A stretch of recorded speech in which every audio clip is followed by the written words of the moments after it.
This is indeed a sensitive and important subject that needs clarification.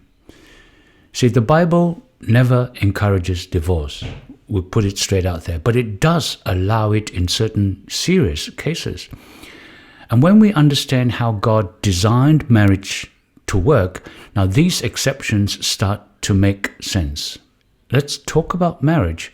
Marriage isn't just a legal agreement. It is a sacred covenant. God designed marriage to reflect His character of love, of faithfulness, trust, and unity.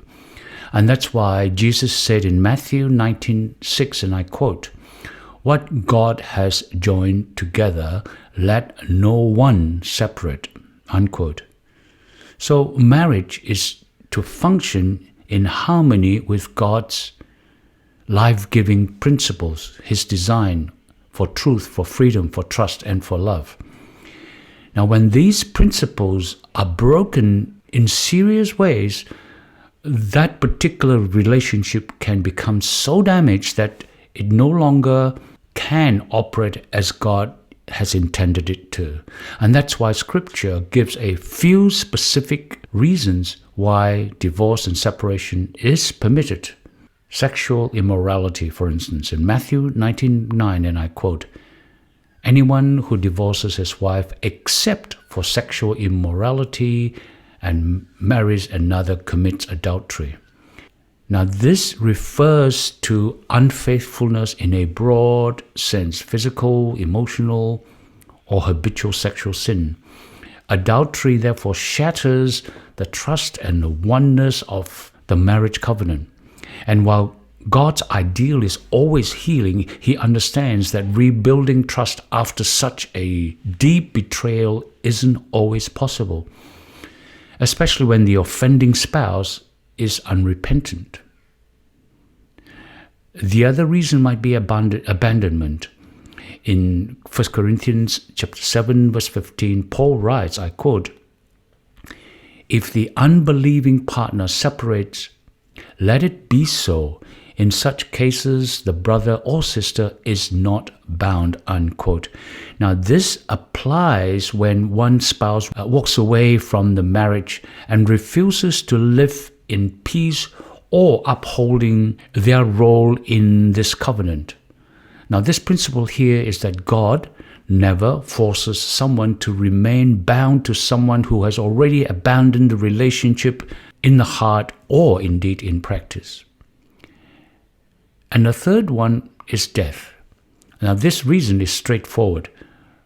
It is often overlooked on discussion about divorce. Death, in its sense, according to Romans chapter 7, verse 2-3, it says, and I quote, "By law, a married woman is bound to her husband as long as he is alive. But if a husband dies, she is released from the law of marriage," unquote. Now, death, sadly, is a tragic reality in our broken world, but it does bring a biblical and a natural end to a marriage covenant.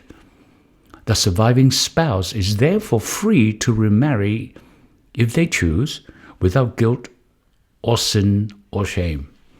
Now, this isn't divorce in the usual sense, but it is still a legitimate end to the marriage covenant. And it is important to mention because it reflects the same underlying principle that God doesn't bind us indefinitely when the covenant, God's covenant of marriage, can no longer be honored.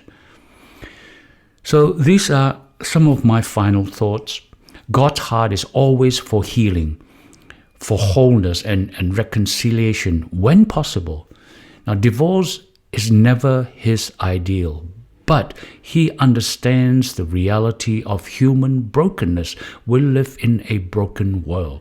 And when trust is destroyed, love, relationship, unity is destroyed. When someone walks away or when a spouse dies, God makes room for life to go on.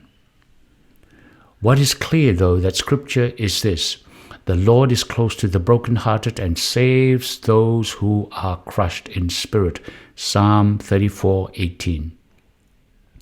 So if you are in one of these situations or walking with someone who is, remember, God sees all this. He sees your pain, He sees your brokenness, and God understands. He understands the situation, and He still has a plan to restore, to heal, and to lead you forward. God bless us all.